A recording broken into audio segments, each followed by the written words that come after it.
Pat et Cat, le voyage temporel. L'école, même pas peur de toi, crient les enfants.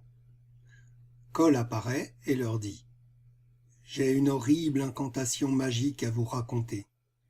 Il existe une science diabolique qui permet, en ne modifiant qu'une seule petite chose, de faire voyager à travers les époques. Le malheureux qui voudrait s'en servir sans la maîtriser serait à jamais perdu dans les couloirs du temps sans espoir de retour. » « Mais non, répondent les enfants, ça c'est la conjugaison, ce n'est pas une incantation diabolique. Veux-tu qu'on t'explique comment on s'en sert ? Vous m'apprendriez à trouver mon chemin dans les couloirs du temps ? Demande Cole. Fort bien, expliquez-moi comment vous faites. Youpi, crient les enfants. Tout d'abord, commence Pat, la conjugaison est l'action de conjuguer un verbe. En effet, dans la langue française, le verbe change de forme avec le mode, le temps, la personne et le nombre. C'est bien beau tout ça, mais comment trouver le verbe ? Répond Cole. Cat lui répond. Le verbe exprime l'état du sujet ou une action réalisée par le sujet ou subie par lui. Il possède un radical et de nombreuses terminaisons. Il suffit de savoir quel mot exprime l'action ou l'état dans la phrase. Ça me paraît assez simple.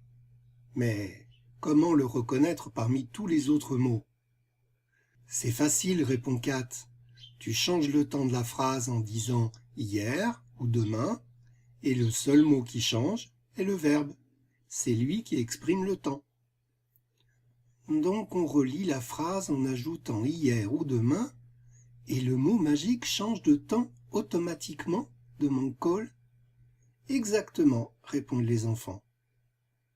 Mais comment reconnaître à quelle époque il a fait voyager, demande Cole. Dans la langue française, répond Pat, les différents temps de conjugaison ne représentent en fait que 3 époques. Le passé, avant maintenant, le présent, maintenant, ou le futur, après maintenant. Remarquable, dit Cole, mais ce n'est pas très précis. Comment connaître la date exacte du voyage temporel ? Pas de souci, reprend Cat. D'autres mots peuvent être ajoutés à la phrase pour préciser le temps. Des adverbes comme avant-hier, après-demain, autrefois, ou des expressions comme la semaine prochaine, dans 3 mois, en ce moment, ou même des propositions entières comme quand j'étais petit, quand je serai grand, pendant que je parle. L'ensemble de toutes les conjugaisons se trouve dans un livre, poursuit Pat. C'est un précis de conjugaison, une sorte de dictionnaire, rien que pour les verbes. C'est très clair. Plus de risque de rester piégé dans le temps, répond Cole. Eh bien, votre aide m'a été précieuse, les enfants, et je ne crains plus l'incantation de voyage temporel. Je veux dire, la conjugaison. Reviendras-tu nous voir un jour, demandent les enfants. Bien sûr, j'ai encore plein de mystères à résoudre, et vous me semblez très futé. Je reviendrai bientôt, c'est promis. Youpi, crient les enfants. À bientôt l'école. À bientôt les enfants. Et n'oubliez pas, n'ayez pas peur de l'école, je ne vous veux que du bien.